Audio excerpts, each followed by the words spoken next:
এখন আমি আচারের যে মশলাগুলো ওগুলো রেডি করে ফেলেছি। এই যে দেখো, এটা হলো শুকনো লঙ্কা, এটা গোলমরিচ, জিরে, আর ওটা হলো মিষ্টি জিরে, যেটা আমরা গুঁড়া মুড়ি বলি। তো এইগুলোকে আমি একটু ভেজে নেব সামান্য, একদম তুমি বেশি ভাজবে না। লঙ্কাগুলোর কিন্তু কালার থাকবে, ওইরকমই থাকবে, খালি এটা গরম হবে। এই বেশি ভাজার দরকার নেই। আর এগুলো সব একসাথে মিশিয়ে আমি ভেজে নেব এখন। শুকনো খোলাতেই ভাজবে তোমরা, অন্য কিছু তেল দেওয়ার দরকার নেই, এমনিতেই ভেজে নেবে।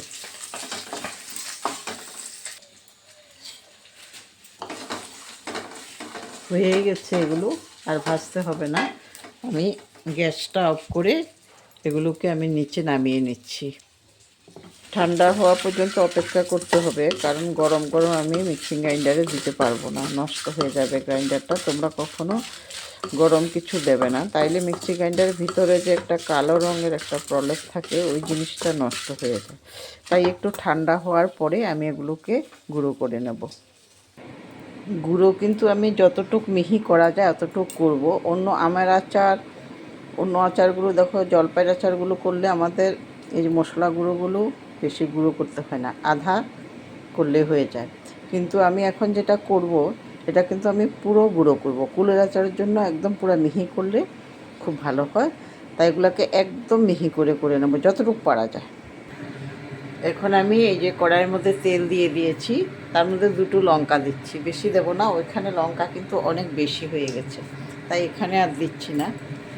দুটো লঙ্কা দিলেই হয়ে যাবে। আর ছোটো লঙ্কা দিয়েছি আমি, বড় লঙ্কা দিইনি। লঙ্কাগুলি একটু কালারটা চেঞ্জ হলেই হয়ে যাবে। তেলটা কিন্তু অনেকটাই দিয়েছি। এখন আমি কুলগুলো তুলে তুলে দিয়ে দিচ্ছি। কুলগুলো একদম পুরো ভালোভাবে সেদ্ধ হয়েছে।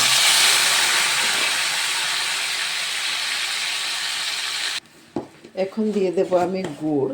আমি চিনি দিয়ে করব না, কিন্তু গুড় দিয়ে করব। গুড় দিয়ে করলে টেস্টটা অনেকটা গুড়ের থেকে ভালো হয়, এই চিনির থেকে ভালো হয়।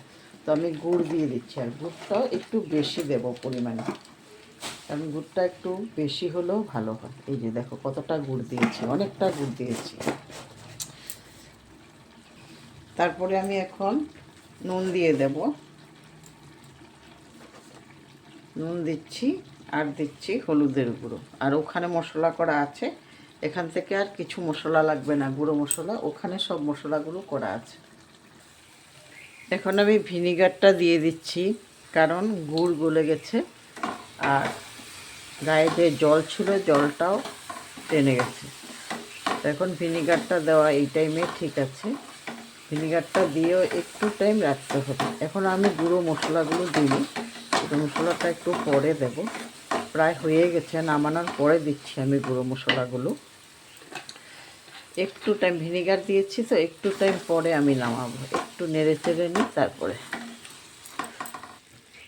হয়ে গেছে। এখন আমি এই যে গুঁড়ো মশলাগুলো দিয়ে দিচ্ছি। মশলা কিন্তু পুরাটো লাগবে না, এখানে তোমার কুল অনেকটা কমে আছে, মশলাটা বেশি আছে, তাই মশলা সবগুলো দিচ্ছি না আমি, যতটুকু দিয়েছি হয়ে যাবে। আর লাগলে টেস্ট করে আরেকটু দেব। কিন্তু রেডি, তুমি এখন খেতে পারবে। কিন্তু এটা এত সুন্দর হয়েছে, আর কুলগুলো এত সুন্দর করে সিদ্ধ হয়েছে, পুরো গলে গেছে। কুল না গললে শক্ত থাকলে আবার ভালো লাগে না। তো দেখো কত সুন্দর হয়েছে। এখন আমি এগুলোকে একটা পাত্রের মধ্যে নিয়ে নেব। নিয়ে নিলাম একটা পাত্রের মধ্যে। দেখো কত সুন্দর হয়েছে। তোমরা এইভাবে তৈরি করতে পারবে, কোনো অসুবিধা নেই। আমি সহজ পদ্ধতিতে তোমাদেরকে দেখিয়ে দিলাম। আর আমার কুলের আচারটা কীরকম হয়েছে তোমরা একটু কমেন্ট করে জানাবে। সম্পূর্ণ ভিডিওটা দেখার জন্য অনেক অনেক ধন্যবাদ।